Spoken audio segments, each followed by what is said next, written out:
Noticentro 1, CMI. Buenas noches, bienvenidos a las noticias. Los siguientes son los 3 hechos más importantes de hoy en Colombia. Ya está en Barranquilla Jaime Saade, quien llegó a Colombia en la tarde de este jueves extraditado desde Brasil. Saade tiene una orden de captura por acceso carnal violento y feminicidio en contra de la joven barranquillera Nancy Mestre, un hecho perpetrado el 1 de enero de 1994. Deberá responder por una condena de 24 años. Jaime Saade enfrentará las consecuencias legales por haber estado prófugo de la justicia. Ampliación de esta noticia en nuestra emisión nacional a las 9 de la noche.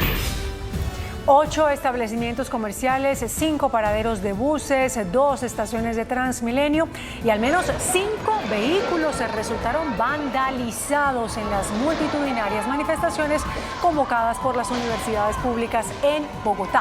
Según la Secretaría Distrital de Gobierno, al menos 8.000 manifestantes recorrieron la calle 26 partiendo desde la Universidad Nacional en el occidente de la ciudad con arengas, muestras artísticas y carteles que desplegaron por la avenida El Dorado en lo que parecía una marcha pacífica hasta ese momento. Los más perjudicados fueron quienes se movilizaban en Transmilenio y que se vieron obligados a bajarse de los articulados para caminar grandes distancias. Ampliación de esta noticia en nuestra emisión nacional a las 9 de la noche.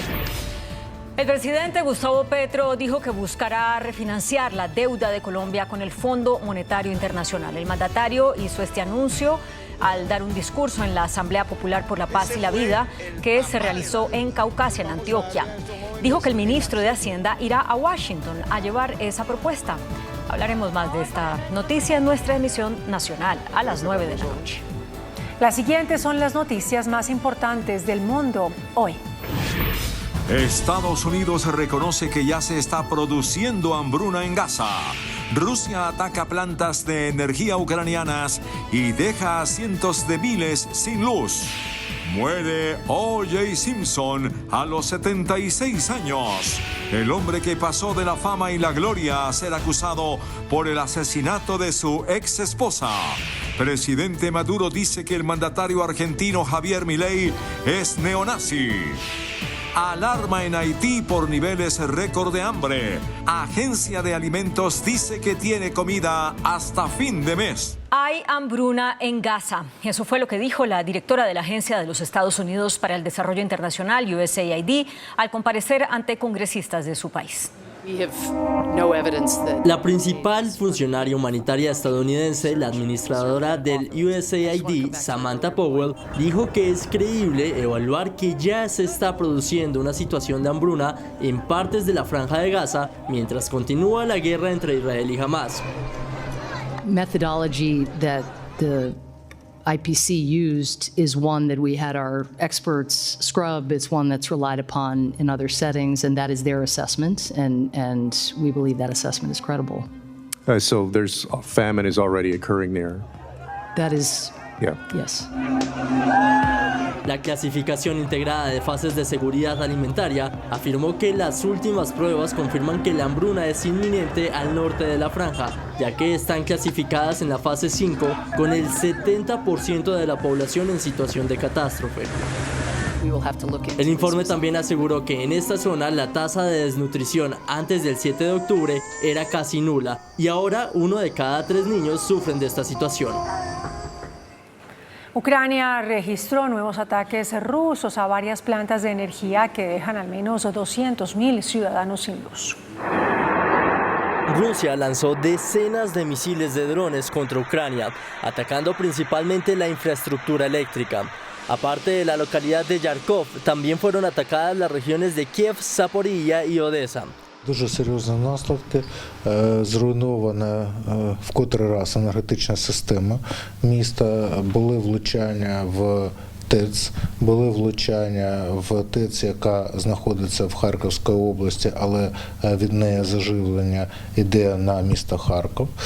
Крім цього, була теж атакована трансформаторна підстанція, було туди влучання і вона не існує більше. Rusia comenzó hace 2 semanas su peor campaña de ataques contra el sistema eléctrico desde que a finales del año 2022 dejara sin luz y calefacción durante semanas a millones de ucranianos con sus golpes al sistema energético.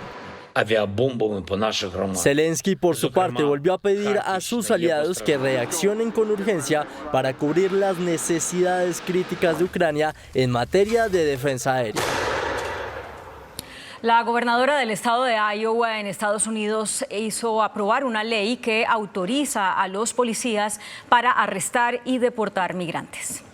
En la búsqueda de reducir el flujo migratorio ilegal en los Estados Unidos, la gobernadora del estado de Iowa, la republicana Kim Reynolds, ha firmado un proyecto de ley que tipifica como delito que una persona esté en la nación si previamente se le negó la entrada o fue deportada del país. Bajo esta norma, los migrantes pueden ser arrestados y permanecen en el estado después de ser deportados, con la opción de aceptar la orden de un juez para salir del país o ser procesados. La orden debe emitir el método de transporte para que el indocumentado salga de Estados Unidos y un agente del orden o de una agencia de Iowa deberá monitorear la salida. Aquellos que no se vayan podrían enfrentar un nuevo arresto bajo cargos más graves. La ley entrará en vigor el 1 de julio de este año. Murió el exjugador de fútbol americano O.J. Simpson, recordado por haber sido acusado del asesinato de su ex esposa. El exjugador de la NFL y ex comentarista deportivo falleció a los 76 años. La familia informó en un comunicado que Simpson había perdido su batalla contra el cáncer y que murió rodeado de sus hijos y de sus nietos. El 10 de abril, nuestro padre, Orenthal James Simpson, sucumbió a su batalla contra el cáncer. Estaba rodeado de sus hijos y nietos. Durante este tiempo de transición, su familia pide que por favor respeten sus deseos de privacidad y gracia. Simpson saltó a la fama como futbolista universitario antes de jugar en la NFL y luego llegó a ser considerado como uno de los mejores jugadores de fútbol americano de la historia. Se retiró en 1979 para dedicarse a una carrera en cine y televisión. Sus créditos incluyen papeles en El infierno de la torre, Capricornio 1 y la saga ¿Y dónde está el policía? Sin embargo, su vida dio un giro cuando fue acusado del brutal asesinato de su ex esposa, Nicole Brown, y un amigo de ella, Ronald Goodman. O.J. Simpson estuvo inmerso en varias polémicas. Su historia ha sido una de las más replicadas en la ficción en el mundo. Murió a sus 76 años el exjugador de fútbol americano y actor estadounidense O.J. Simpson. Alcanzó gran fama tanto por su carrera deportiva como por su implicación en un infame caso judicial. Simpson destacó como corredor en la Liga Nacional de Fútbol Americano, jugando principalmente para los Buffalo Bills y luego para los San Francisco. Después de retirarse del fútbol, protagonizó varias películas como Naked Gun y la comedia Back to the Beach. En el caso penal de 1994 y 1995 se le conoce como el juicio de O.J. Simpson. Fue acusado del asesinato de su ex esposa Nicole Brown Simpson y del amigo de ella, Ronald Goodman. El juicio fue ampliamente televisado y generó un gran interés público. A pesar de las pruebas presentadas en su contra, Simpson fue absuelto en un veredicto muy controvertido, pero 3 años después de su juicio penal, fue declarado responsable en una demanda civil presentada por las familias de las víctimas. De hecho, hay varios documentales que exploran la amistad entre el abogado Robert Kardashian y el exjugador, en el que dicen que el padre y las famosas hermanas Kardashian podría haber eliminado evidencia que hubiera probado la culpabilidad de Simpson. El gobierno estadounidense emitió una alerta sobre un posible ataque de Irán a Israel. De acuerdo a información de inteligencia de Estados Unidos, Irán está preparando un ataque inminente contra Israel, con misiles de alta precisión en los próximos días. Esto en respuesta al ataque al complejo diplomático en Damasco, el cual dejó sin vida a 7 funcionarios militares iraníes. Ante las presuntas amenazas de Irán, el presidente Joe Biden ha reiterado el apoyo a Israel, por lo que el jefe del Comando Central de Estados Unidos, el general Michael Eric Kurilla, se encuentra en Israel para reunirse con el ministro de Defensa Yoav Gallant para tratar las amenazas de Irán. aunque el gobierno israelí dice que está preparado para otra guerra aparte de la que tiene con Hamás y que defenderá su país a como dé lugar. Joe Biden emitió una nueva norma que exige la comprobación de antecedentes penales a quienes quieran comprar armas de fuego. Miles de vendedores de armas de fuego de todo Estados Unidos tendrán que comprobar los antecedentes de los compradores que decidan adquirir un arma. Today we are building on that progress and announcing a new rule that saves lives by requiring background checks for all gun dealers engaged in the business of firearms dealing, including for guns sold at gun shows and online. La regla busca acabar con la laguna legal que ha permitido que decenas de miles de armas sean comercializadas cada año por vendedores sin licencia que no hacen comprobaciones de antecedentes para asegurarse de que sus clientes no tengan prohibido legalmente poseer armas de fuego. El presidente de Venezuela, Nicolás Maduro, arremetió contra el gobierno de Argentina por no combatir el dengue en el país. Durante su programa televisivo, el presidente venezolano Nicolás Maduro arremetió contra el gobierno de su homólogo Javier Milei por el brote de dengue que vive Argentina. Yo he visto la crisis del dengue, por ejemplo, en Argentina, donde el gobierno neonazi fascista de Argentina no hace nada, pero nada es nada. Maduro no dudó en ofrecerle ayuda a Milei para enfrentar la enfermedad. Al pueblo argentino le digo, Venezuela está preparada para ayudarlo a combatir el dengue, ya que Milei los abandonó. Venezuela está preparada a apoyar a las comunidades pobres de Argentina con estos productos maravillosos. Argentina sufre una epidemia de dengue que, de acuerdo al último boletín epidemiológico del Ministerio de Salud, en lo que va del año desde fin de julio del 2023 se reportaron 232.996 casos y 161 fallecimientos. El gobierno de México solicitó ante la Corte Internacional de Justicia suspender a Ecuador de la ONU tras el asalto a su embajada. El gobierno mexicano presentó una demanda ante la Corte Internacional de Justicia en la que solicitó que Ecuador sea suspendido de la Organización de Naciones Unidas. Esto se debe a que la policía ecuatoriana irrumpiera en la Embajada de México en Quito para detener al ex vicepresidente Jorge Glass, condenado por la justicia de su país por corrupción, lo que llevó a romper las relaciones diplomáticas con la nación dirigida por el presidente Daniel Noboa. Juzgar y declarar que Ecuador es responsable del daño que las violaciones de sus obligaciones internacionales han causado y siguen causando a México.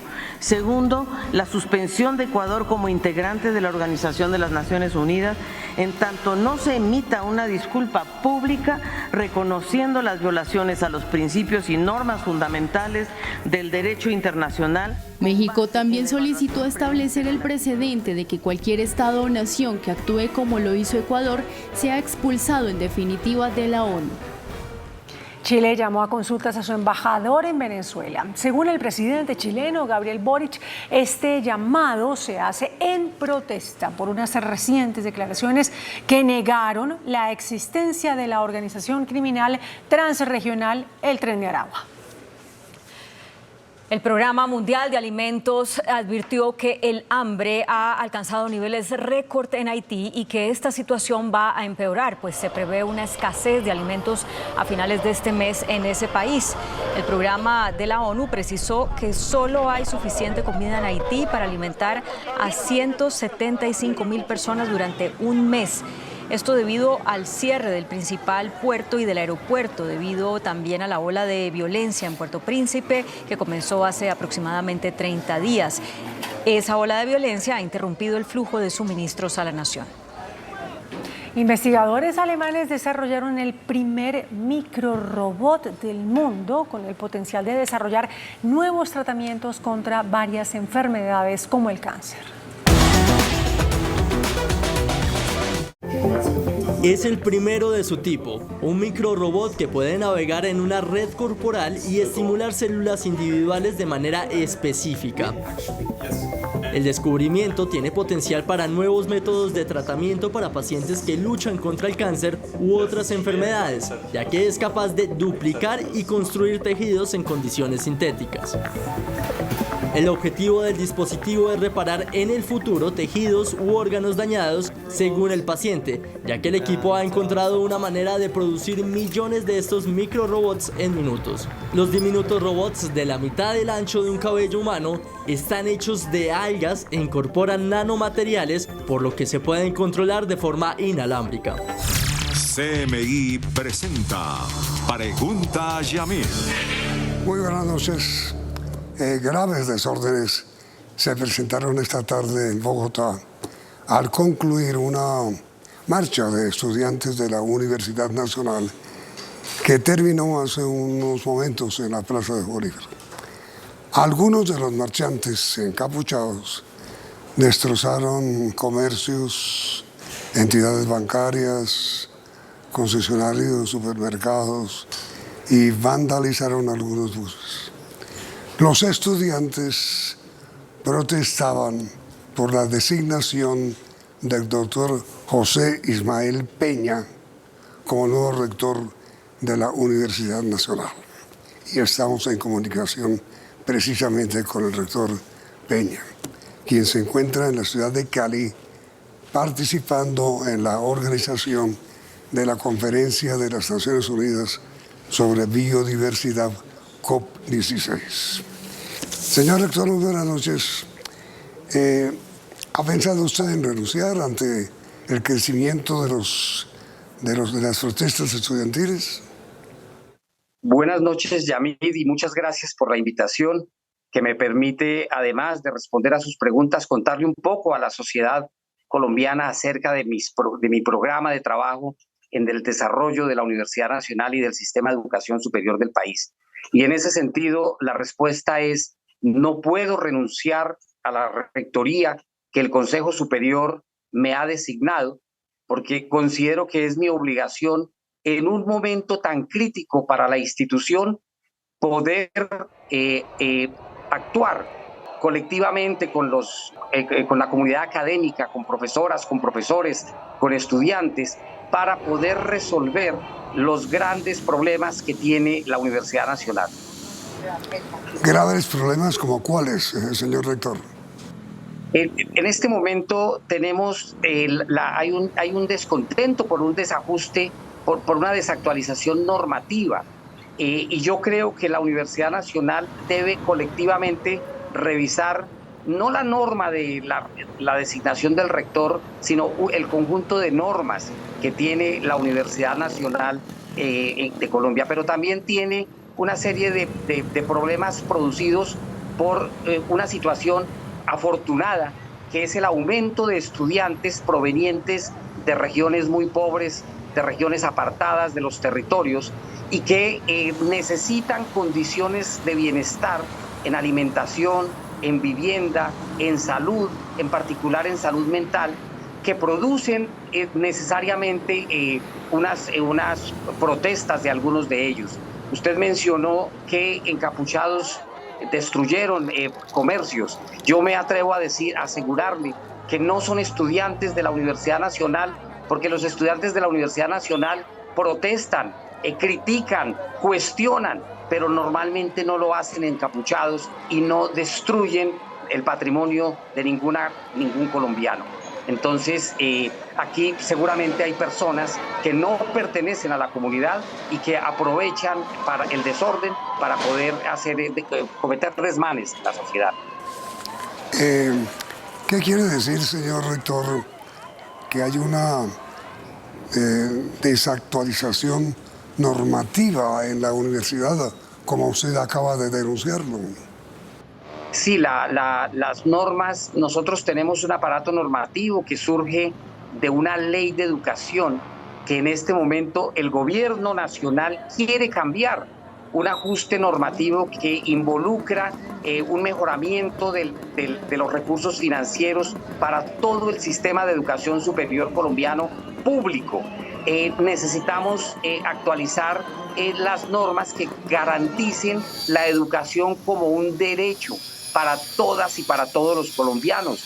Necesitamos actualizar las normas para facilitar la educación en los territorios, simplificar todos esos procesos y procedimientos que nos hemos inventado para poder llevar la educación a los territorios, utilizar la tecnología, utilizar la virtualidad, utilizar otros métodos de aprendizaje como el aprendizaje basado en problemas y proyectos en contextos reales y salir de esa formación tan tradicional, fortalecer la investigación en el país para ayudar a resolver los retos del país, la construcción de justicia social, la construcción de equidad. Y una cosa muy importante en mi programa es la actualización de todos los currículos, de todos los sistemas de investigación nuestros para luchar de manera eficaz contra el cambio climático. Y por eso mi presencia hoy en Cali, en conversaciones con la alcaldía y la gobernación. Pero a ver, rector, ¿qué tiene que ver la alcaldía de Cali y la gobernación de Cali con la protesta estudiantil que, entre otras cosas, parece, según usted mismo, muy justificada ante la desactualización del pensum de la Universidad Nacional, en un momento en que el mundo entero habla de inteligencia artificial y habla de digitalización universal? Nosotros todavía con pensums del siglo pasado, ¿no le parece? Así, correcto. Y estoy en Cali por dos razones, justamente, porque la Universidad Nacional quiere vincularse de manera mucho más activa en la organización de la COP16 que va a desarrollarse aquí en Cali. Y por otro lado, la Gobernación del Valle lanza hoy el programa de Valle Digital, donde con tecnología, tecnología y con inteligencia artificial se está llevando ya educación a todos los territorios del Valle del Cauca, y la Universidad Nacional, además de comprometerse con esos procesos aquí en el Valle del Cauca, quiere aprender también de esos desarrollos tecnológicos y poder modernizar nuestros pénsumes, como usted lo menciona. Pero hay una cosa que, con todo respeto, no entiendo, señor rector, que es esta. Si lo que usted ofrece dentro de su programa, y supongo que por eso fue elegido por el Consejo Superior de la Universidad, de la cual hacen parte estudiantes, si usted ofrece una actualización docente de normas, de normatividad intelectual para la Universidad Nacional, ¿por qué esa protesta contra la iniciativa de actualizar pénsumes dentro de la Nacional? Yo digo que muchos de los estudiantes que están protestando desconocen la norma que la universidad tiene vigente para la elección de rector. Existen tres pasos principales para elegir un rector. El primer paso es: todos los candidatos y candidatas nos inscribimos para el proceso.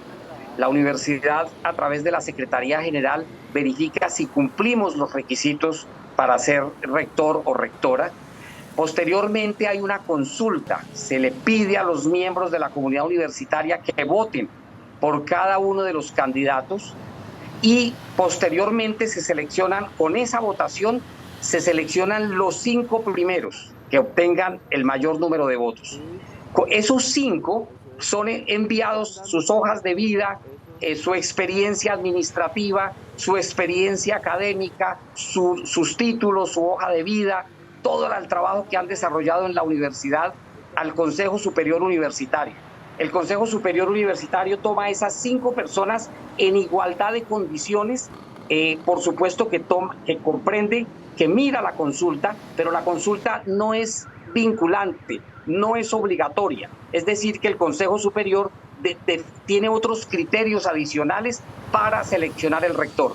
Y los estudiantes que están protestando, creo yo, que consideran que el único criterio que debería tener el Consejo Superior es la votación. Y en ese sentido, pues hay una discrepancia entre lo que piensan esos estudiantes y la norma vigente en la universidad. Ahora, señor rector, hay algo que no entendemos, que es lo siguiente. Usted no es ajeno a la Universidad Nacional. Usted pertenece desde hace muchos años a la institución. Usted viene de ser vicerrector para la localidad de Bogotá. Es decir, pertenece desde hace muchos años a la Universidad Nacional. conoce íntegramente sus problemas y sabe de su historia pasada y de su historia vigente actual. Por eso le digo yo a usted que no alcanzamos a entender por qué razón las protestas contra el nombramiento de un hombre que está vinculado hace muchos años a la institución. Yo llegué a la universidad en 1980 a realizar estudios, fui empleado de la biblioteca de la universidad, soy profesor desde hace 32 años, he sido director de departamento, director de área curricular, director de informática, director de extensión, decano de la Facultad de Ingeniería en 3 ocasiones, vicerrector, como usted dice. Además, la Universidad Nacional me permitió obtener 2 títulos de maestría, una en Ginebra y otra en Ginebra en Suiza y otro en Francia, tener mi título de doctor en la Universidad de Grenoble en Francia, y yo conozco los problemas de la universidad, tengo las condiciones para ayudar a resolverlos de manera colectiva y desafortunadamente este problema, esta protesta no es nueva porque se ha visto en las últimas consultas. Llevamos 20 años con este sistema y siempre ha habido protestas por la elección del rector porque el Consejo Superior, pues por casualidad, nunca ha seleccionado al ganador de la consulta. Es decir, la profesora Dolly Montoya, nuestra rectora actual, ella se presentó hace exactamente 12 años como aspirante a la rectoría, obtuvo el primer lugar en la consulta y el Consejo Superior no la eligió como rectora y tuvo que esperar varios años para volverse a presentar. Y cuando se volvió a presentar obtuvo no el segundo ni el tercero, sino el 5º lugar en la consulta. Y el Consejo Superior en su momento determinó que ella era la persona más idónea para regir los destinos de la Universidad Nacional durante los últimos 6 años. Entonces, por esa razón, el Consejo Superior es autónomo, según las normas de la universidad, para entre esos 5 seleccionar, y eso ha generado protestas de los estudiantes y de las estudiantes que consideran que debería siempre elegirse al que gane la consulta. Pero mire, señor rector, la opinión pública piensa en general que la ola de protesta estudiantil que hoy se agravó por los desórdenes de encapuchados a lo largo de la carrera séptima, provocando graves daños y graves destrozos. La opinión pública no duda de usted, señor rector, sino más bien cree que usted es símbolo de la dirección de la Universidad Nacional y a usted le adjudican todas las deficiencias que tiene hoy la institución. No tiene recursos, no tiene cómo extenderse, no tiene dinero para mejorar su hábitat, no tiene recursos para intelectualizar todos los pensums de estudio y para además actualizarlos. ¿No le parece a usted que lo que pasa realmente es que en este momento usted es símbolo de una situación deficitaria abrumadoramente grave dentro de la Nacional? La Universidad Nacional necesita muchísimos recursos, como usted lo menciona. Necesitamos más de 1,5 billones de pesos para actualizar la infraestructura de edificaciones que en este momento tienen graves problemas, como el Instituto de Ciencias Naturales, que conserva la colección Humboldt. Tenemos un edificio de la Facultad de Ciencias, el edificio de Farmacia, que también tiene dificultades. Tenemos el edificio de Biología, que tenemos que arreglar. Tenemos que actualizar, restaurar los edificios de la Facultad de Ciencias Humanas. En la sede Palmira necesitamos adecuar edificios. Es decir, que la universidad tiene muchísimas necesidades. Y por supuesto que en este momento la Universidad Nacional cuenta con un gobierno que está mirando la educación superior, que está garantizando un aumento de esos recursos, no solo para la Universidad Nacional, sino para todas las universidades del país, Y en ese sentido, pues mi trabajo como rector será agenciar esos recursos para seguir continuando el mejoramiento de la infraestructura, el mejoramiento de los laboratorios, el mejoramiento de las capacidades de investigación. Pero, señor rector, para que usted me responda, si es tan amable, después de comerciales, ¿para cuándo y cómo se anuncia un mayor presupuesto que es indispensable para la Universidad Nacional?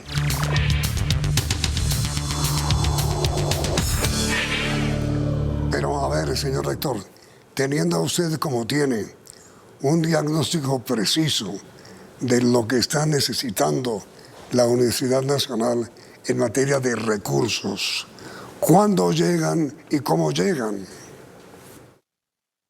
La Universidad Nacional en este momento tiene ha desarrollado un proyecto con el Ministerio de Educación colombiano, en el cual nosotros nos comprometimos a aumentar la cobertura en ciudades como Tumaco, Arauca, San Andrés, Leticia. También en las sedes de Medellín tenemos una nueva Facultad de Ciencias de la Vida. En Manizales y Palmira vamos a incrementar el número de estudiantes y los decanas y decanos de la sede de Bogotá están buscando también, con la infraestructura disponible, cómo podemos aumentar la cobertura.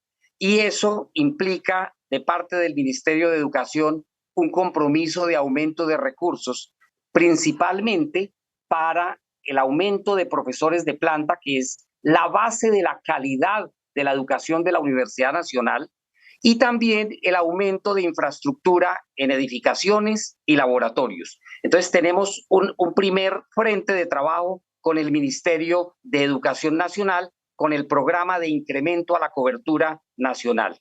Tenemos un segundo trabajo con el Ministerio del Medio Ambiente y Desarrollo Sostenible, que nos ha prometido apoyo para poder construir la nueva sede del Instituto de Ciencias Naturales. Esta nueva sede cuesta 124.000 millones de pesos y esperamos que un porcentaje importante de esos recursos puedan venir de este ministerio, pero también del Ministerio de Educación y del Ministerio de Cultura. Y estamos trabajando con el alcalde de Montelíbano. ¿Por qué Montelíbano? Porque el presidente de la República, en agradecimiento a que Montelíbano fue la población que más votación porcentualmente le dio al presidente de la República, le prometió una sede de una universidad, y la Universidad Nacional está trabajando con el Ministerio de Educación para que allí en Montelíbano también los estudiantes y las estudiantes de esta región puedan acceder a educación superior de calidad. Entonces, hay muchos frentes de trabajo. También trabajamos con gobernaciones buscando respaldo para mejorar el bienestar de los estudiantes en términos de apoyo para alimentación, para vivienda. Y la Universidad Nacional, en la rectoría de la profesora Dolly Montoya, acaba de crear una fundación, una corporación que está liderada por profesores pensionados, por egresados de la universidad, que en esa corporación se van a hacer donaciones para mejorar las condiciones de bienestar de los estudiantes. Es decir, que lo que tenemos son muchos frentes de trabajo para obtener los recursos que la universidad necesita. Mire, señor rector, ¿cuántos estudiantes tiene la Universidad Nacional de Colombia aquí, en la sede de Bogotá? En Bogotá tenemos unos 25.000 estudiantes y en todo el país 57.000 estudiantes. Tenemos, dice usted, 25.000 estudiantes en Bogotá. Y mire esto, señor rector, ¿cuántos estudiantes semestralmente o cuántos aspirantes a ingresar a la Nacional semestralmente pierden la opción de hacerlo porque no hay cupos? Esa es una pregunta dolorosa para mí, en la respuesta que le doy. Normalmente podemos tener entre 30.000, 40.000 estudiantes por semestre y solo recibimos del orden de 4.000. Es decir, que 1 de cada 10 aspirantes es recibido en la Universidad Nacional.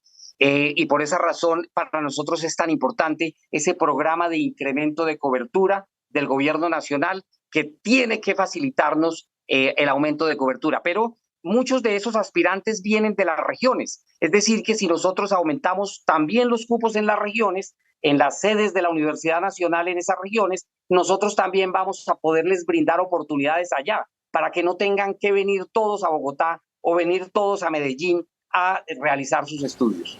Pero mire, señor rector, eso sí es absolutamente doloroso, porque de cada 10 aspirantes a ingresar a la Universidad Nacional semestralmente, solo entra uno y 9 se quedan por fuera sin opción de estudio. Es realmente, como dice usted, doloroso la situación para poder ingresar a la Nacional. ¿Cuál sería, según usted, la solución para que el estudiante que no tuvo cupo tenga otra opción de estudio? Sí, nosotros con Atenea, que es esta organización del Distrito de Bogotá, estamos trabajando no solo con la alcaldía, sino con el gobierno nacional en la construcción de un multicampus en Suba. Allí tendremos un multicampus dedicado al cuidado y a la salud, y de manera colectiva con las universidades públicas de Bogotá, pero seguramente tendrán cabida algunas universidades privadas de alta calidad. Aumentaremos la cobertura en esta región de la ciudad, en Suba. Y nosotros aspiramos que podamos tener un incremento de 1.500 a 2.000 estudiantes en esta localidad de Suba. También estamos trabajando para aumentar la cobertura de los programas de la Bogotá rural, porque Bogotá tiene colegios rurales. En este momento tenemos un programa que llamamos el PEAMA Sumapaz en la región de Sumapaz, allá en Nazaret, en el páramo de Sumapaz, en Ciudad Bolívar y en Torca, para tratar de aumentar la cobertura de estudiantes provenientes de la Bogotá rural, hijos de campesinas y campesinos, que van a tener mayores posibilidades de acceder a la Universidad Nacional. Pero no solo tiene que ser la Universidad Nacional, y por esa razón mi propuesta de trabajo colectivo y mancomunado con las otras universidades del Sistema de Educación Superior de Colombia, con el SENA, en la cual unamos esfuerzos y construyamos de manera interinstitucional muchas más oportunidades para tener muchos más cupos para la juventud que realmente necesita aumentar esos cupos en la ciudad de Bogotá, pero también en el resto del país. Si nosotros logramos aumentar los cupos con Cundinamarca, nosotros podríamos también tener 1.000 cupos adicionales en Cundinamarca, y también eso lo haríamos en asocio con universidades del SUE de Cundinamarca y Bogotá. Mire, señor rector, yo supongo que uno de los grandes problemas que tiene la Universidad Nacional, o que tiene el estudiantado de la Nacional, es que la mayor parte de los alumnos actuales no son de Bogotá, sino son de provincia, y tienen que asumir, son de estratos realmente de bajos recursos, y tienen que asumir el costo de alimentación, de permanencia, de vivencia, de transporte, lo que para ellos también es muy difícil. Luego hay que entender la situación muy complicada que viven los estudiantes de la Nacional que han venido de fuera de Bogotá.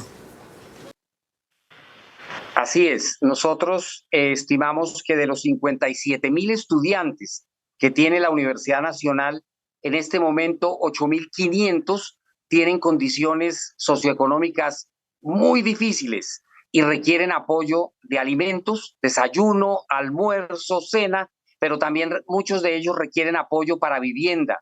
Esto es un programa que estamos estimando en unos 100.000 millones de pesos cada año si queremos satisfacer esas necesidades. Tenemos que hacer los ajustes presupuestales, y yo propuse en mi campaña a la rectoría aumentar por lo menos en un 20% esos auxilios de alimentos y de vivienda, para que a la vuelta de 3 años estén multiplicados por 3 los auxilios, para acercarnos a esa cifra de 8.500 estudiantes que requieren urgentemente apoyo en alimentación y vivienda.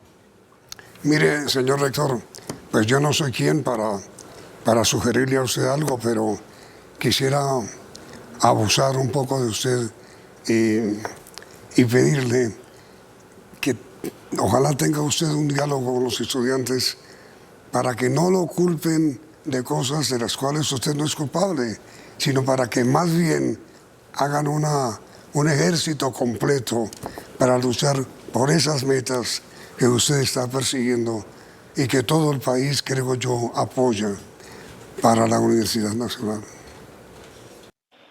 Claro que sí, es mi compromiso, lo ha sido siempre, de tener un diálogo abierto, escuchar las necesidades de cualquier persona de la universidad y tratar de ayudar a resolverlas. Llevo 40 años de trabajo en la universidad y de ninguna manera, de manera diferente al diálogo es que podemos resolver nuestros problemas. La Universidad Nacional es la casa de la razón, del conocimiento, de la ciencia de este país, y entre todos tenemos que buscarle soluciones a las dificultades de los problemas estructurales de la educación superior en Colombia. Totalmente abierto al diálogo, totalmente abierto a reconocer las dificultades y a encontrarle colectivamente las soluciones. Cuente usted, señor rector José Ismael Peña, con el apoyo presente y futuro de este medio de comunicación para su gestión como rector, para escuchar a los estudiantes y sus necesidades y ser un poco vocero de ellas, la voz de los estudiantes, para hacer un puente de comunicación entre las directivas de los estudiantes para poder permitir que sea una realidad esa que usted habla, para cambiar totalmente el esquema docente, el esquema arquitectónico y todo el esquema de docencia de la Universidad Nacional. Muchísimas gracias, Yamid, y seguramente le pediré ayuda porque los problemas son estructurales, son complejos y necesitamos ayuda de todas y todos los colombianos para resolverlos. Puede usted contar con ella, señor rector. Muchísimas gracias por su presencia en este programa y a ustedes televidentes también por estar también aquí en CMI. Muchas gracias, señor rector, y a ustedes los invitamos a continuar aquí en Noticentro 1, CMI. CMI presentó Pregunta a Yamid. Noticentro 1, CMI. Presidente Petro pedirá al Fondo Monetario renegociar deuda de Colombia. Pedirá más plazo para pagar deuda por $5.000 millones adquirida para enfrentar la pandemia. Marchas y disturbios en Bogotá por protesta de estudiantes de la Universidad Nacional. Habla rector Ismael Peña y justifica protesta estudiantil por falta de recursos. Más de 280 barrios de Bogotá soportan esta noche suspensión del servicio de agua. Nivel nacional de embalses baja a 31%. Iniciamos nuestra segunda hora de noticias. El presidente Gustavo Petro anunció desde Caucasia, en Antioquia, que pedirá renegociar la deuda de Colombia con el Fondo Monetario Internacional. Aseguró que el gobierno está ahorcado y lanzó duras críticas al gobierno Duque por las deudas contraídas durante la pandemia. El presidente Duque nos endeudó.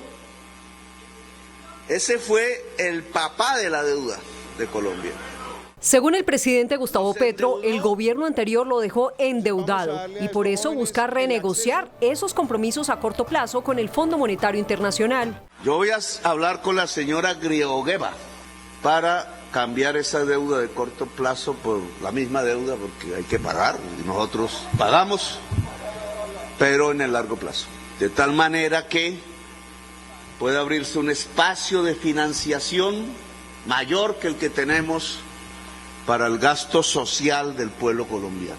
El préstamo al que se refiere el mandatario lo hizo el gobierno Duque para atender la pandemia por más de $5.000 millones. El año pasado pagábamos 75 billones, o sea, casi todo lo que podría ser entregarle agua a los colombianos. Y este año tenemos que pagar 100. El exministro de Hacienda, José Manuel Restrepo, desvirtuó lo dicho por el presidente. Aclaró que fue un sobregiro por 4 años y no se usó ni la mitad.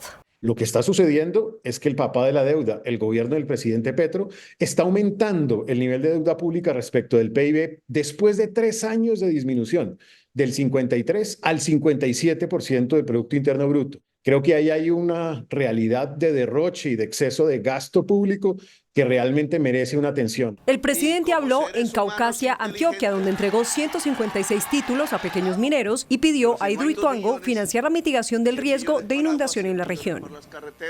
En fuertes disturbios terminaron las marchas desarrolladas durante gran parte del día en Bogotá y promovidas por estudiantes de la Universidad Nacional. Algunas entidades bancarias, varios locales comerciales y estaciones de Transmilenio fueron vandalizadas.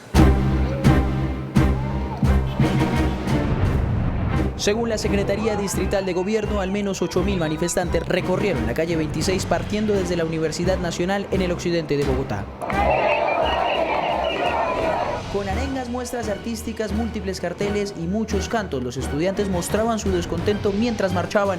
La constante dictadura de Dolly Montoya con sus reformas estudiantiles que no pasan por el estudiantado, la elección ilegítima de Ismael Peña como rector de la Universidad Nacional de Colombia y la crisis de infraestructura tanto en sede Tumaco como en el edificio de Química Farmacéutica y el edificio del Instituto de Ciencias Naturales. Esta es una manifestación que se hace a nivel distrital por la crisis de representación y la crisis de democracia universitaria que se está viviendo actualmente en diferentes universidades, tanto del distrito como del país. Para mostrar nuestro inconformismo por la decisión que tomó el Consejo Superior Universitario el 21 de marzo por haber escogido al señor José Ismael Peña y no a la persona que ganó en todos los estamentos, que es el señor Leopoldo Múnera. Los primeros perjudicados fueron quienes se iban a movilizar en Transmilenio, pues se vieron obligados a bajarse de los articulados y caminar grandes distancias. Pues acá son de menos las tienen que hacer, ¿no?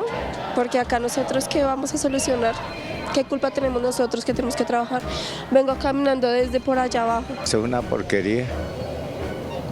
Eso no se le merece a nadie. Yo en mi juventud no había visto esto. La situación empezó a tornarse violenta cuando la multitud arremetió contra un vehículo que pasaba en dirección al occidente, rompiendo uno de los vidrios con una patineta. La mayor cantidad de manifestantes que salieron de la Universidad Nacional marcharon de forma pacífica, a excepción de algunos individuos que vandalizaron 2 estaciones de Transmilenio. En donde sí reinó la violencia fue en la manifestación que partió desde la Universidad Pedagógica y avanzó por la carrera 7ª al sur. Sedes bancarias, concesionarios de autos, restaurantes, paraderos de buses, supermercados fueron vandalizados por algunos individuos que mancharon la multitudinaria manifestación. En horas de la tarde, ambas marchas se dieron cita en la Plaza de Bolívar, en donde algunas bandas de rock ensayaban para el concierto de mañana. Sin embargo, fueron retiradas de la tarima por los manifestantes que se apropiaron del sonido para realizar sus arengas. Pasadas un par de horas, los manifestantes se retiraron de la plaza. El nuevo rector de la Universidad Nacional, José Ismael Peña, aseguró que habrá un revolcón en la institución para conseguir recursos y además defendió su elección.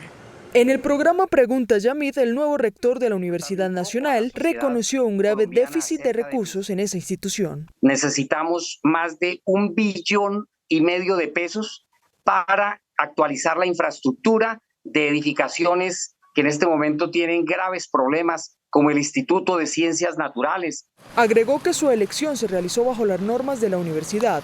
El Consejo Superior es autónomo, según las normas de la universidad, para entre esos 5 seleccionar, y eso ha generado protestas de los estudiantes y de las estudiantes que consideran que debería siempre elegirse al que gane la consulta.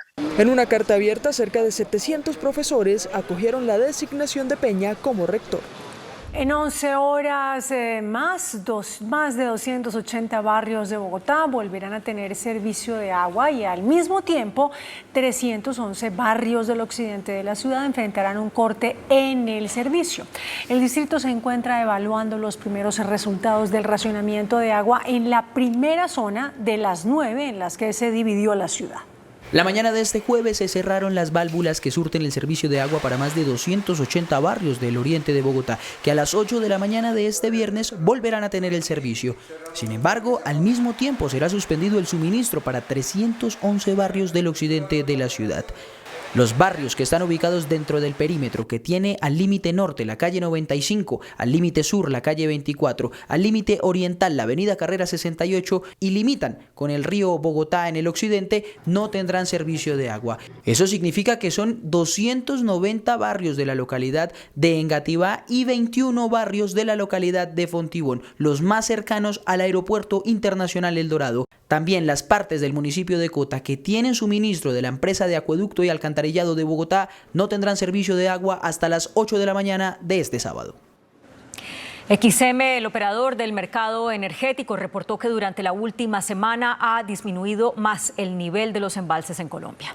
El nivel de los embalses bajó de 31,5% a 31% debido a la sequía que afecta a la mayoría de las plantas de generación hidráulica en el país. Las lluvias de los últimos días no han sido suficientes para aumentar la capacidad de estos embalses, algunos de ellos en estado crítico. Sin embargo, en el promedio nacional aún se tiene un margen por encima del mínimo de riesgo establecido por XM del 27%. Por ello, el Gobierno Nacional, a través del ministro de Minas y Energía, Andrés Camacho, sostiene que el abastecimiento energético está garantizado. Para suplir la menor generación por agua, las plantas térmicas están en su máxima operación. De acuerdo con XM, la participación ya alcanza niveles del 45% de generación. La Unidad de Planeación Minero-Energética, a través de un comunicado, aclaró que el racionamiento de agua en Bogotá no significa igual situación para la energía. Más de 237.000 hectáreas de cultivos se han visto afectadas por la sequía desde que inició el fenómeno del Niño. La Sociedad de Agricultores de Colombia reportó que la falta de agua está retrasando siembras y cosechas. El presidente de la Sociedad de Agricultores alertó sobre el impacto que está teniendo la extensión de la fuerte sequía en buena parte del territorio nacional, retrasando siembras y cosechas en productos de consumo masivo como la yuca, el ñame, la arveja y también el arroz. Pues en el caso del arroz, los productores del Tolima que tienen su necesidad de siembra en función de lo que ocurra con los distritos y la cantidad de agua disponible, la información que tenemos disponible es que han tenido un retraso, por supuesto, en las decisiones de siembra y están esperando a ver qué pasa ahora en el mes de abril. Al ser consultado sobre el abastecimiento de los alimentos que consumen los colombianos, esto dijo el presidente de la SAC. El abastecimiento sin duda alguna está garantizado, pero es una situación que hay que monitorear de manera permanente, trabajo que viene haciendo muy juiciosamente la UPRA, por supuesto el Ministerio de Agricultura. La Corporación Autónoma Regional de Cundinamarca advirtió que el recurso hídrico del río Bogotá se reducirá sustancialmente, lo que afectará a 46 municipios.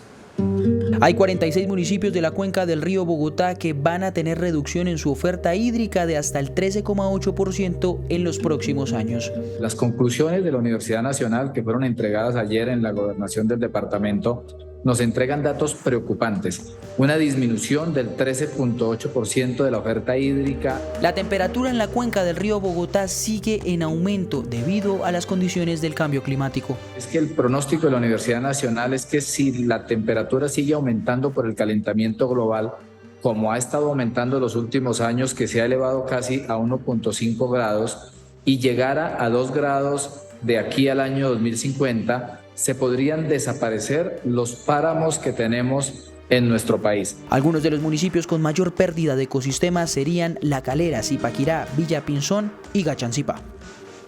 En diferentes regiones de la costa caribe, cientos de personas marcharon para protestar contra las altas tarifas de energía y los constantes cortes en el servicio. Organizaciones sociales marcharon este jueves para llamar la atención del gobierno nacional por las altas tarifas de energía en la costa que en el último año, por el régimen especial para la región, han aumentado en más del 30%. En la Plaza de la Paz hubo una quema de recibos de usuarios afectados por las altas tarifas. También se reclama a las autoridades locales, pues en el caso de Barranquilla, en el recibo de energía se facturan también los impuestos de alumbrado público y la tasa de seguridad y convivencia ciudadana. amas de casa, estudiantes, profesores, líderes cívicos, concejales, diputados, senadores, entre otros, salieron a las calles de Santa Marta a reclamar por las altas tarifas y el pésimo servicio de energía. Los samarios al unísono pidieron a las autoridades locales y nacionales ponerle freno a la empresa Aire por sus continuos atropellos. La marcha, que congregó más de 1.500 personas, culminó donde funcionan las oficinas administrativas de la empresa Aire. Una nueva protesta realizaron en Valledupar los usuarios de Afinia, empresa prestadora del servicio de energía eléctrica en el departamento del Cesar, rechazando las altas tarifas de este servicio que mes a mes presenta una alza que consideran injusta y arbitraria. Frente a esta situación, organismos de control han instaurado acciones ante el Consejo de Estado. Mientras tanto, los usuarios advierten bloquear vías de la ciudad si las autoridades correspondientes no toman cartas en el asunto. La Plaza Simón Bolívar del municipio de Maicao, La Guajira, fue el escenario donde se dieron cita los usuarios inconformes por parte del operador de energía eléctrica Aire. Alzaron su voz de protesta por el alza en las tarifas y la mala calidad del servicio. Los usuarios de la empresa operadora de energía eléctrica del departamento de La Guajira esperan soluciones definitivas por parte del gobierno nacional. El gremio de las EPS se reunió con el Contralor General Carlos Mario Zuluaga. Le entregó una información para que revise el reporte que dio sobre esas entidades. De hecho, le pidieron corregir un informe preliminar que entregó la Contraloría en el que habla de la pérdida de más de 9 billones de pesos del sistema de salud. Para nosotros es altamente improbable, por no decir imposible, esa cifra. En una reunión entre Contraloría y EPS se acordó revisar en su totalidad los manejos financieros de esas entidades con una información adicional que entregaron al Contralor. Le radicamos una comunicación con el detalle de esas diferencias que tenemos esencialmente en la forma como se ha presentado el informe. El Contralor ratificó que es una información preliminar, que todavía no se puede concluir que hay hallazgos materiales fiscales y esperamos en todo caso que se observen las anotaciones que hemos hecho desde las EPS. La dirigente gremial aseguró que hay grandes diferencias con la Contraloría en los conceptos financieros y que esperan resolver en una mesa técnica que citará para los próximos días. Por su parte, el Contralor en funciones, Carlos Mario Zuluaga, defendió la veracidad y certeza del informe preliminar sobre irregularidades por 9 billones de pesos en recursos manejados por las EPS. Explicamos que esto se trata de un informe preliminar, pero preliminar no significa incompleto. Preliminar significa que en un Estado social de derecho, donde todo sujeto vigilado tiene la oportunidad de que se le entregue la oportunidad para que pueda controvertir, pueda responder, pueda aclarar todas las observaciones que plantea un informe de esta naturaleza. Le deseamos mucho éxito en la reunión. Zuluaga se reunió hoy con los representantes de las 18 EPS que cuestionan su informe y a las que les atribuyen haberse gastado presuntamente millonarios recursos de la UPC en temas que nada tienen que ver con el plan de beneficios en salud. Con el objeto de que podamos dilucidar, esclarecer si efectivamente cada una de esas inversiones y uso de recursos corresponden o no a la naturaleza sobre la cual se constituye la unidad de pago por capitación o la UPC. Según Zuluaga, la Contraloría ha proferido sanciones por 1.3 billones de pesos contra EPS por la administración inadecuada de los recursos de la UPC. La Superintendencia del Subsidio Familiar revisará con lupa los estados financieros de las cajas de compensación para medir los riesgos de aquellas que tienen nexos con las EPS intervenidas. La superintendente de subsidio familiar encargada, Caterine Monroy, informó que su despacho adelanta una revisión minuciosa de las cuentas de las cajas de compensación y sus posibles vínculos con las EPS que están intervenidas o en crisis financiera. Podemos decir en este momento que el parte es positivo en general, pero siempre teniendo en cuenta que los riesgos se deben evaluar caso a caso, que desde la superintendencia estamos muy atentos y pendientes, haciendo un seguimiento muy riguroso de cualquier situación que pueda generar un riesgo a los recursos del 4% que puedan llegar a afectar la operación de la caja. El organismo tiene identificadas las cajas de compensación con programas de salud. Solamente tenemos operando efectivamente programa de salud 3, que son Compensar, Confavariente y Confachocó. El resto está en liquidación, que da muestra de la crisis que tiene el sistema de salud, que ha sido una crisis histórica. La lista de las cajas de compensación familiar intervenidas desde el 2014 son Confaguajira, Confamiliar Huila, Confamiliar Nariño, Confamiliar Bolívar, Confacor, Concaja, Confenalco Antioquia, Confaca y Confiar. En el último año, las cajas de compensación movieron más de 11,4 billones en recaudos para atender a más de 20.900.000 usuarios. El ex vicepresidente Germán Vargas Lleras arremetió contra el gobierno, asegurando que quieren expropiar a las EPS intervenidas y además alertó sobre una convocatoria a una constituyente por decreto. Con las intervenciones se procede a la expropiación. En el caso de la nueva EPS, pues le están expropiando a 4 cajas de compensación las capitalizaciones que hicieron para participar en el 50%. Y en el caso de Sanitas, pues claro que le están expropiando a la firma española todos los recursos que invirtieron. Vargas habló de una captura política de la salud. El gobierno Petro lo que menos le interesa es la salud. Lo que quiere es utilizar el sistema, en primer lugar, para manejar el enorme presupuesto del mismo, 90 billones de pesos. En este evento de la Fundación Carlos Lleras Restrepo, el ex vicepresidente aseguró que fue excluido de la comisión que convocó el gobierno para reformar la justicia. Jamás volví a ser convocado. Después de esa experiencia no quiero participar de más comisiones promovidas por el gobierno. Y así nos respondió a la pregunta de la compatibilidad entre dicha comisión y las voces de una constituyente. Pero yo creo que lo que está pensando este gobierno es no respetar la Constitución y expedir un decreto de emergencia violando la Constitución y convocando su propia constituyente. Ese es el camino más peligroso. Pues sí, muchos rumores, y el ministro Osuna, en su cartera de justicia, anda trabajando en ese tema, en la preparación del decreto. Y por su parte, el ministro de Justicia, Néstor Osuna, rechazó estas declaraciones del ex vicepresidente Germán Vargas Lleras. Aseguró que es falso que el gobierno esté preparando una constituyente por decreto. Es mentira que el gobierno nacional esté preparando un proyecto o que me hayan encargado a mí presentar un proyecto de convocatoria de una constituyente por decreto. Eso es un bulo, salió de una noticia del año pasado y ha seguido, engañando a algunos ingenuos. El ministro asegura que la constituyente actualmente solo es una idea. Las propuestas del presidente están sobre la mesa, están en la discusión pública y no hay nada más que eso. También negó la versión de Vargas Lleras sobre su exclusión de la Comisión de Reforma a la Justicia. A nadie hemos expulsado, a nadie le hemos hecho el feo, pero ciertamente todo el mundo es libre de estar o de irse donde no se sienta a gusto. A nadie se le ha manifestado que deba dejar de asistir a esas reuniones. En el último mes, las reuniones han sido todas de los grupos de trabajo, de uno de los 5 grupos de trabajo. Osuna entregó esta declaración a medios minutos después de que el ex vicepresidente hiciera la suya. La situación de orden público en el departamento del Cauca es crítica. Combates entre disidencias de las FARC y fuerzas militares dejan a decenas de familias confinadas. Por más de 12 horas se han mantenido combates entre las fuerzas militares y las disidencias de las FARC al mando de Iván Mordisco en zona rural de Balboa, departamento del Cauca.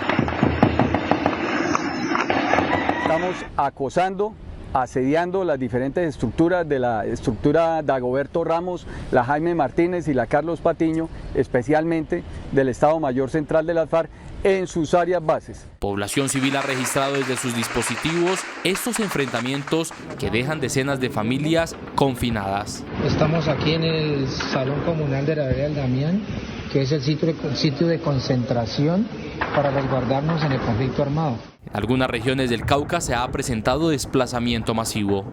La ofensiva militar se mantiene hasta nueva orden según las fuerzas militares.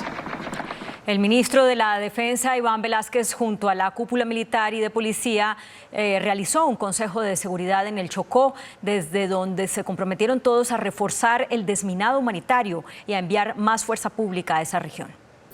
Como temas claves, el desminado humanitario, la extorsión, el homicidio, las intenciones de expansión del Clan del Golfo y la crisis migratoria en el Darién. El gravísimo problema del minado y entonces la necesidad de desarrollar acciones urgentes. Algunos alcaldes lo decían de esa manera dramática, es que necesitamos con urgencia que haya acciones de desminado en mi municipio. El gobierno se comprometió con reforzar la seguridad en el departamento de Chocó. De revisar el número de policías en las estaciones para que se pueda establecer un mínimo de por lo menos 15 policías por unidad. Ya llegarán 30 policías más para Quibdó, que va a haber un componente adicional de 5 integrantes del Gaula de la Policía. Habrá reuniones mensuales para hacer seguimiento a la situación de orden público que se presenta en esa región del país. Ya está en Barranquilla Jaime Saade, condenado por el asesinato de la joven Nancy Mestre hace 3 décadas y por haber escapado posteriormente hacia Brasil, luego de cometer el crimen. Saade llegó primero a Bogotá en calidad de extraditado, donde fue entregado a la justicia colombiana. Al aeropuerto internacional El Dorado llegó en calidad de extraditado el colombiano Jaime Enrique Saade Cormane, procedente de Brasil.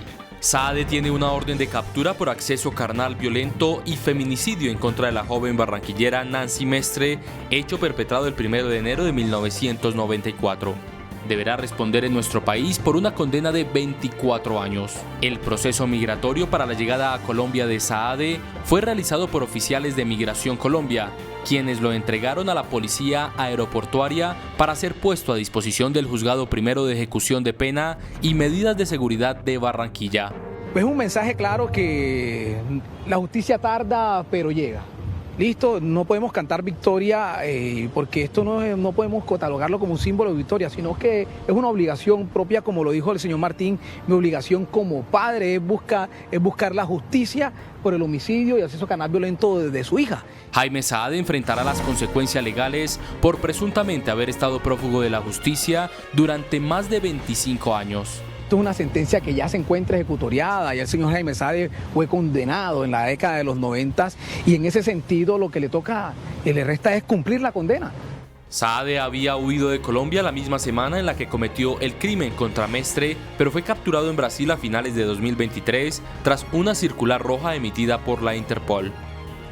El presidente del Senado, Iván Name, anunció que denunciará al director de Prosperidad Social, Gustavo Bolívar, por participación en política. También exigió respeto de parte del presidente Gustavo Petro respecto al trabajo legislativo.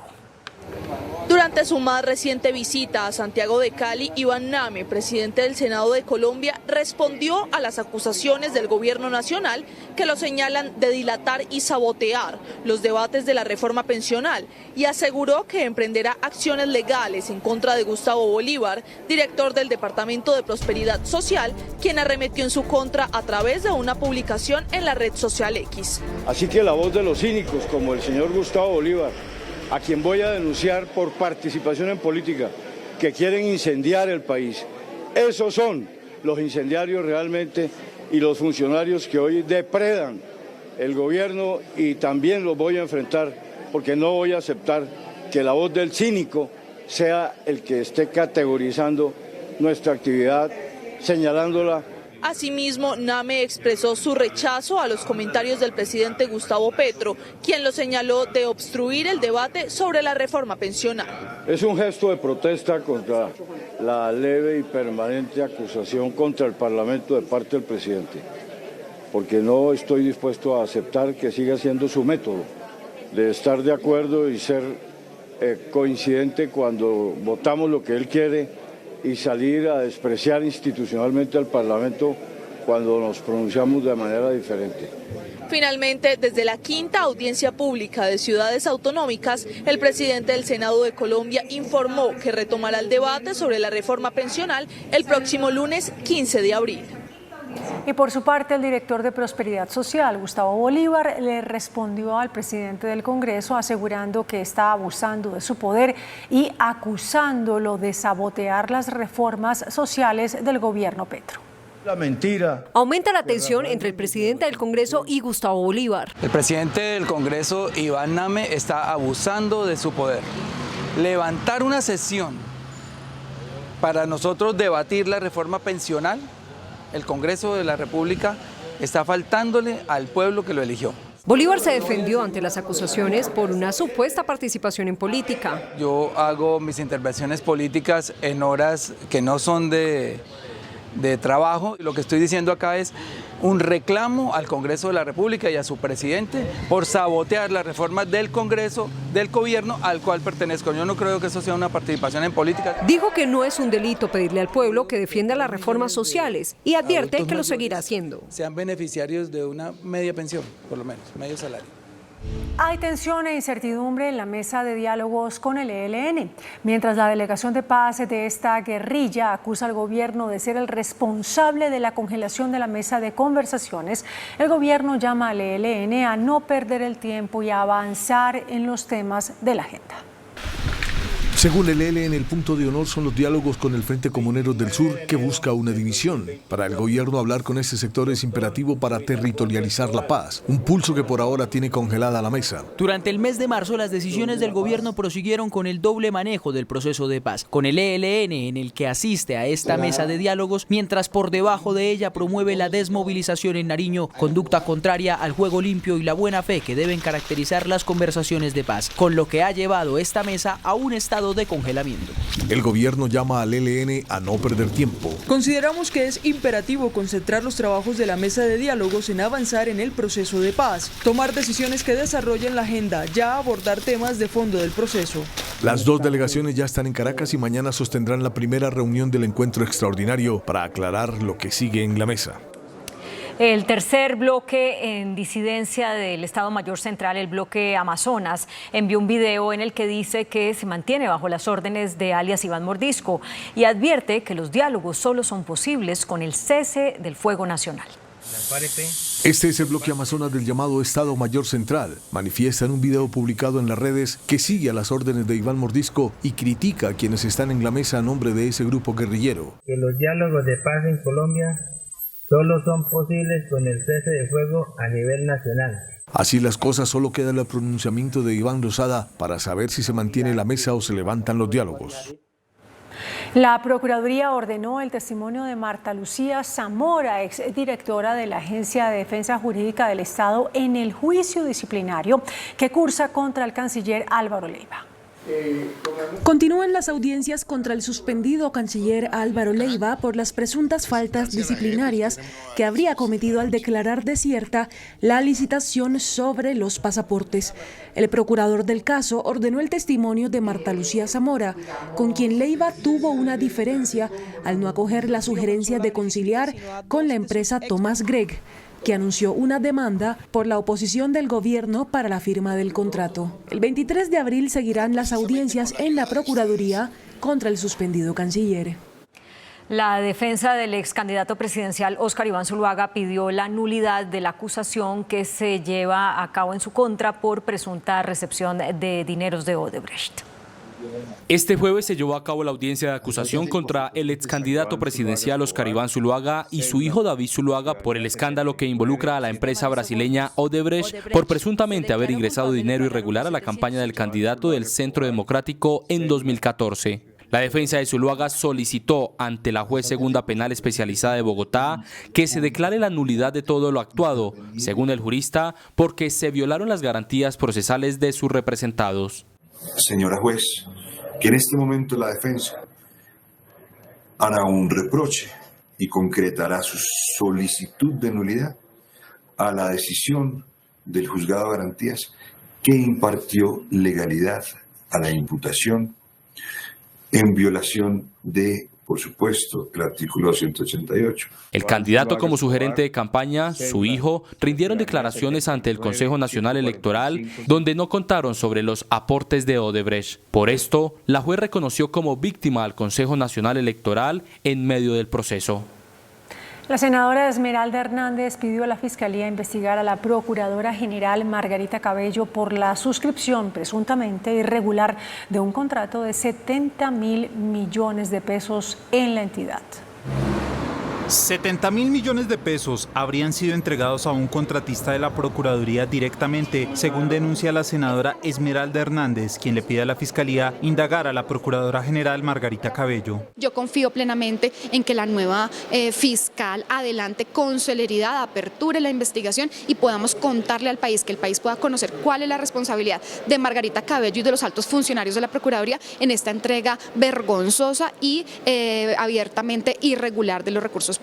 En este documento de 30 páginas, la parlamentaria le remite a la nueva fiscal general varios archivos y facturas sobre un supuesto favorecimiento al contratista. Hemos encontrado una serie de irregularidades en la ejecución de los contratos sobre costos. No hubo cotizaciones, no hubo un estudio de mercado para definir que efectivamente eso costaba tanta plata. El contrato está destinado para el acondicionamiento digital del Ministerio Público.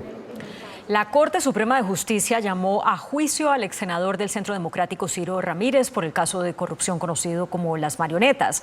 La Sala de Instrucción determinó que Ramírez continuará privado de la libertad mientras es procesado por presuntamente haber participado de una red que se apropió de millonarios contratos públicos. La Fiscalía anunció que imputará cargos al condenado Enrique Pardo Ache por presuntos sobornos en el caso del expresidente Álvaro Uribe. Pardo es señalado de haberle ofrecido dinero a su compañero de celda, el ex paramilitar Juan Guillermo Monsalve, para que se retractara de haber vinculado al expresidente Álvaro Uribe con el paramilitarismo. La Jurisdicción Especial para la Paz reveló que terminó la comparecencia desde los Estados Unidos de Dairo Antonio Usuga, alias Otoniel, antiguo líder del Clan del Golfo. Otoniel declaró como testigo dentro de 2 macrocasos, el primero relacionado con la victimización de la Unión Patriótica y el segundo sobre falsos positivos. Según la JEP, Otoniel entregó información valiosa sobre falsos positivos en el Meta. La Embajada de Estados Unidos en Colombia expresó su apoyo para investigar, atacar y prevenir casos de explotación sexual, en especial casos como los que se han denunciado en Medellín. Durante el encuentro privado en Bogotá, el embajador de Estados Unidos en Colombia, Francisco Palmieri, y el alcalde de Medellín, Federico Gutiérrez, se acordó trabajar conjuntamente desde la justicia y la prevención para evitar casos de explotación sexual de menores. Estados Unidos asegura que en Gaza ya hay hambruna. El exjugador de fútbol americano O.J. Simpson falleció a sus 76 años. Y en Venezuela declaran privativa de libertad al exministro Tarek El Aissami. Las noticias del mundo en Noticentro 1 CMI. La principal funcionaria humanitaria estadounidense, administradora de la Agencia de Estados Unidos para el Desarrollo Internacional, Samantha Power, anunció que es posible que ya se esté produciendo hambruna en varias partes de la Franja de Gaza. Esto tras el constante asedio que imposibilita la entrada de ayuda humanitaria. El exjugador de la NFL, O.J. Simpson, que fue juzgado por el doble asesinato de su ex esposa Nicole Brown Simpson y su amigo Ron Goldman en los años 90 solo para ser absuelto, falleció en Las Vegas después de una batalla contra el cáncer. El Tribunal Segundo de Control contra el Terrorismo de Venezuela acordó privativa de libertad contra el ex vicepresidente Tarek El Aissami y otros 2 empresarios implicados por el caso de PDVSA Crypto. Hasta el momento, el ente de control no ha especificado el centro de reclusión. El ministro de Hacienda, Ricardo Bonilla, anunció un plan para aplicar un alza diferencial en los precios del diésel. De acuerdo con el jefe de la cartera de Hacienda, Ricardo Bonilla, se está evaluando una política diferencial para el diésel o el ACPM. La idea es no castigar con los incrementos que se vienen a los transportadores de alimentos, que en su mayoría son vehículos por debajo de las 10 toneladas. También se analiza el transporte de pasajeros. En cuanto a la gasolina, se reiteró que ya se cumplió con la paridad internacional. Identificar y hacer una buena tipología para poder aplicar un chip o algo que permita identificar los camiones que transportan alimentos. El funcionario dijo que las medidas en combustibles buscan que los efectos de precios sean lo menos posible. Estamos avanzando con el Ministerio de Transporte en hacer una identificación mucho más clara de cuál es el parque automotor que hoy en día hace el transporte de alimentos. El pronunciamiento fue hecho durante el foro sobre la política fiscal verde que promueve el gobierno nacional. Ecopetrol anunció que iniciará la comercialización de la producción de gas en el campo Arrecife ubicado en la región Caribe. El anuncio lo hizo el presidente de Ecopetrol, quien entregó los detalles de la entrada comercial del nuevo campo de gas ubicado en Córdoba y el cual se estima que tenga una producción hasta el año 2035. Rápidamente va a poder entregarnos entre 5 y 10 millones de pies cúbicos día, pero seguramente entre el 25 y el 26 va a poder estar entregando al sistema entre 20 y 30 millones de pies cúbicos día. Asimismo, señaló que la petrolera suscribió un acuerdo con la empresa Pares con el fin de desarrollar actividades de exploración. Todos estamos involucrados en poder garantizar el éxito de este plan de confiabilidad y continuidad operativa en el Piedemonte. 360 millones de dólares son los recursos que hemos destinado para esto. Las declaraciones se dieron durante su participación en el Congreso de Naturgas que se realiza en Cartagena. La mayoría de los comerciantes cree que la reforma laboral propuesta por el gobierno aumentará los costos laborales. Eso lo revela una encuesta realizada por Fenalco.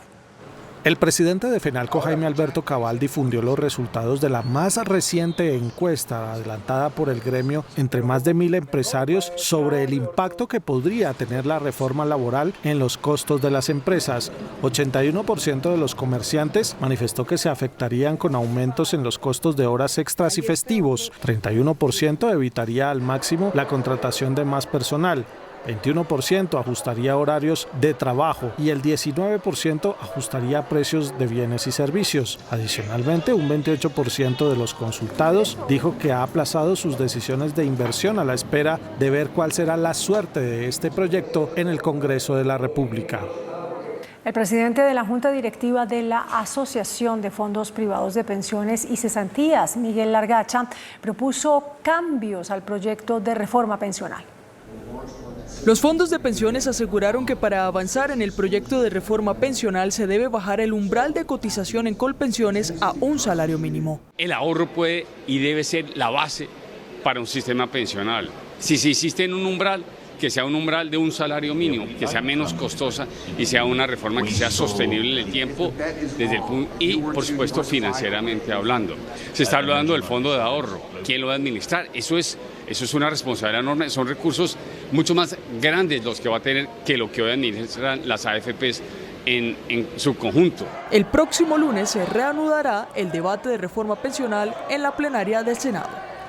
El gerente del Banco de la República, Leonardo Villar, reveló que el emisor aumentó la proyección de crecimiento de la economía.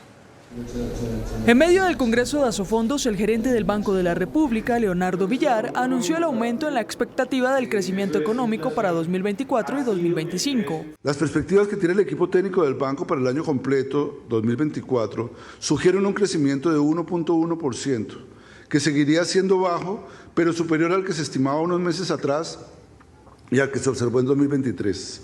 Para 2025 se pronostica un crecimiento superior al 3%, del orden de 3.4%, consistente con unas condiciones monetarias que se habrían normalizado en el contexto de una tasa de inflación. Defendió también las decisiones del banco en materia de tasas de interés. Dicho de otra forma, la reducción cautelosa en las tasas de interés ha ayudado a reducir en mayor grado las tasas de interés de captación a plazo y las tasas de fondeo de los agentes económicos en la medida en que ella ha ido de la mano con el mensaje de que la inflación seguirá bajando.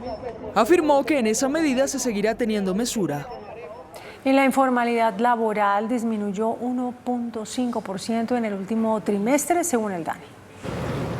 La informalidad cayó del 57.8% al 56.3% entre diciembre de 2023 y febrero de 2024. El más reciente informe del DANE revela que los hombres tienen la mayor ocupación informal con un 58%, mientras las mujeres se llevan el 53.8%. Las ciudades con mayor informalidad son Sincelejo, 69.5%, Valledupar, 62.6% y Riohacha, 62%. En las microempresas se evidencia un 84.4% de informalidad, en empresas pequeñas un 21.8% y en empresas medianas 5.4%. El índice de capitalización de la bolsa, que mide el comportamiento de las 25 principales acciones, cerró al alza. El índice selectivo MSCI Colcap de la Bolsa de Valores de Colombia subió 1,23% a 1.415 puntos. La acción de Conconcreto fue la que más subió, con una valorización de 6,57% a 308 pesos. La acción de la Bolsa de Valores de Colombia fue la que más bajó, con una pérdida de 1,94% a 10.100 pesos. La acción más negociada de la jornada fue la de Ecopetrol, al movilizar más de 81.000 millones de pesos, con una variación positiva de 0,67% a 2.260 pesos. El dólar cerró al alza. Indicadores económicos en Noticentro 1, CMI. La tasa representativa del mercado que regirá para mañana viernes será de 3.820 pesos con 10 centavos. Los profesionales del cambio compran la divisa en promedio entre 1.710 pesos y la venden entre 1.810 pesos. Un euro cuesta 4.081 pesos con 60 centavos. La libra de café en Nueva York se cotizó a $2 con 17 centavos. El azúcar se transó en 20,84 centavos de dólar la libra. El barril de petróleo WTI se cotizó en $85 con 54 centavos. La referencia Brent para Colombia se cotizó en $90 con 25 centavos. Una acción de Ecopetrol cuesta 2.260 pesos. Atención, tenemos una noticia al cierre. A esta hora es delicada la situación de orden público en Corinto, Cauca, y las disidencias de las FARC al mando de alias Iván Mordisco atacan la estación de policía. Se movilizan militares por tierra y aire hasta la zona. Hasta aquí Noticentro 1, CM.